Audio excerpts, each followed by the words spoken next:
Police station Hingna येथे 70/26 194 BNSS नुसार एक मर्ग दाखल आहे. यामध्ये उखली शाळेजवळ एक ट्रान्सफॉर्मर खराब झालं होतं. ते ट्रान्सफॉर्मर दुरुस्त करण्यासाठी 3 इसम गेले होते.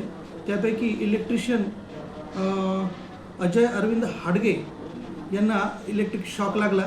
त्यामुळे ते तिथेच त्या ट्रान्सफॉर्मरवरच त्यांना करंट लागल्याने त्यांचा जागीच तिथे मृत्यू झाला.